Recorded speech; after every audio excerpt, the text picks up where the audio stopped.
Pemirsa, Polres Metro Tangerang Kota telah menetapkan 3 orang sebagai tersangka dalam kasus tindak asusila yang diduga terjadi pada anak-anak di Yayasan Panti Asuhan Darussalam An-Nur di Kecamatan Pinang, Kota Tangerang. 3 orang yang ditetapkan sebagai tersangka diantaranya adalah ketua yayasan dan pengasuh.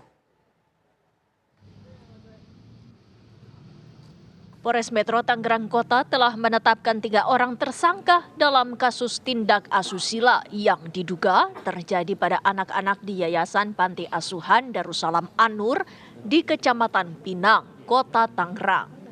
Kapolres Metro Tangerang Kota, Kombes Pol Zen Dwi Nugroho mengatakan 3 orang yang ditetapkan sebagai tersangka diantaranya ketua yayasan dan pengasuh. Penyidik melakukan pemanggilan dan penetapan tersangka sebanyak 3 orang, yaitu Saudara Sudirman selaku ketua yayasan, kemudian yang kedua adalah Saudara Yusuf Bahtiar, dan yang ketiga Yandi Supriyadi selaku pengasuh di yayasan tersebut. Setelah kita lakukan pemeriksaan, kita lakukan penangkapan dan penahanan terhadap Saudara Sudirman dan Saudara Yusuf Bahtiar. Sedangkan Saudara Yandi Supriyadi, ya, setelah kita lakukan pemanggilan 2 kali yang bersangkutan tidak hadir, akhirnya kita tetapkan, kita masukkan dalam daftar pencarian orang. Menteri Sosial Saifullah Yusuf bersama Komisi Perlindungan Anak Indonesia KPAI melakukan pengecekan langsung ke Panti Asuhan Darussalam An-Nur di Tangerang, Banten. Selain mengecek, pria yang akrab disapa Gus Ipul itu melakukan wawancara dengan warga setempat mengenai aktivitas panti dan keberadaannya. Gus Ipul menyatakan akan memindahkan anak-anak yang menjadi korban dari Rumah Perlindungan Sosial milik Dinas Sosial Kota Tangerang di Kecamatan Neglasari ke balai atau sentra yang dimiliki Kementerian Sosial. Tadi kita sudah diskusi dengan Pak Sekda Kota Tangerang. Kita akan mencari yang terbaik untuk mereka. Salah satu di antaranya adalah nanti akan kita mungkin pindahkan ke balai atau sentra yang dimiliki oleh Kemensos dengan sarana prasarana yang mencukupi. Makanya nanti ke depan saya terus terang juga akan menghimbau atau memberikan suatu persyaratan gitu dalam rangka mendirikan panti asuhan harus mendapatkan persetujuan dari warga sekitar yang dikonsolidasi oleh RT RW. Jadi mendirikan seperti ini harus mendapat persetujuan.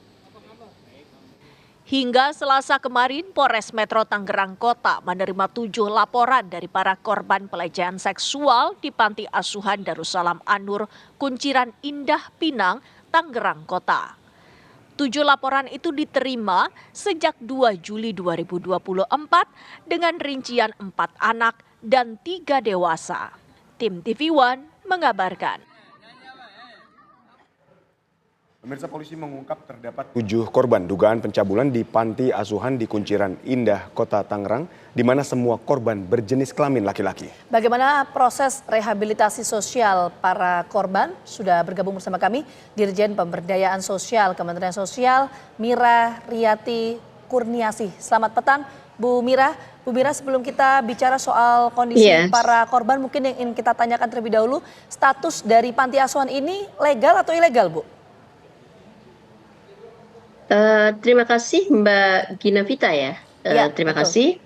Terkait dengan kasus yang memang di Tangerang terkait dengan kekerasan asusila ini sendiri, setelah kami melakukan pengecekan, mungkin tadi juga sudah kita sama-sama melihat bahwa Pak Menteri Sosial sendiri, Menteri Sosial juga sudah turun ke lapangan.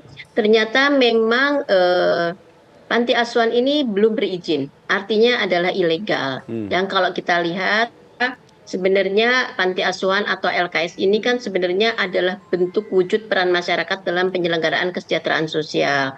Tetapi kalau berdasarkan dari Permensos 184 tahun 2011, tentunya lingkup wilayah daripada LKS itu ada yang di kabupaten, bergerak juga di provinsi dan juga di seluruh Indonesia apabila dia memang wilayah kerjanya lebih dari satu provinsi. Nah, kalau untuk panti asuhan ini sendiri yang di Tangerang, ini adalah harusnya memang mendapatkan izinnya ada di Kota Tangerang, seperti itu, karena lingkup wilayahnya hanya di Kota Tangerang saja.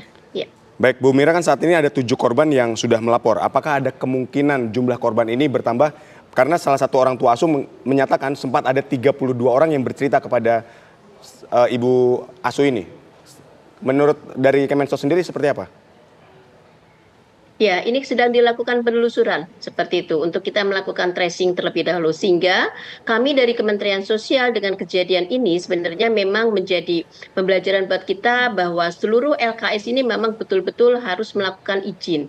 Kami dari Kementerian Sosial sekarang sedang melakukan pendataan terhadap seluruh LKS-LKS yang ada di seluruh Indonesia, dan kita menghimbau kepada Dinas Sosial Provinsi, Kabupaten, Kota untuk segera melakukan pendataan terhadap LKS-LKS tersebut, baik yang sudah berizin maupun yang belum berizin. Jadi kami akan melakukan pendataan ulang. Karena kalau terkait tadi apakah ada korban, ini sedang dalam proses penelusuran dan sedang melakukan tracing kembali. Oke, meskipun masih dalam proses pendataan, Bu Mira, tapi data per sore hari ini, Ya. apakah lebih dari 7 yang sudah ditetapkan atau gimana, Bu? Yang menjadi korban? Kami belum bisa memastikan, iya seperti itu. Nanti kami masih dalam proses. Oke, baik, nanti kita tunggu, Bu, Ya, bagaimana karena ini proses. juga sedang dalam proses jalur ranah hukum kan ya, seperti itu. Oke, baik. Nanti kita tunggu bagaimana proses pendataan sekaligus rehabilitasi untuk para korban. Kita harapkan kondisi psikologis juga bisa pulih kembali. Sekali lagi terima kasih banyak Bu Mira atas waktunya sudah bergabung bersama kami di Kali Petang. Sehat selalu. Mungkin sedikit kami sampaikan bahwa saat ini singkat ya, Kemensos Bu. juga sudah berkoordinasi dengan Dinas Sosial dan Dinas Sosial Perlindungan Perempuan dan Anak untuk memberikan rehabilitasi sosial seperti itu. Baik. Dan mungkin nanti setelah dilakukan rehab, itu akan dialihkan kepada sentra-sentra kami yang ada di kementerian. Baik, Mungkin jadi itu yang proses dapat kami rehabilitasi sampaikan. sudah dilakukan. Terima kasih Bu Mira atas informasinya. Selamat sore.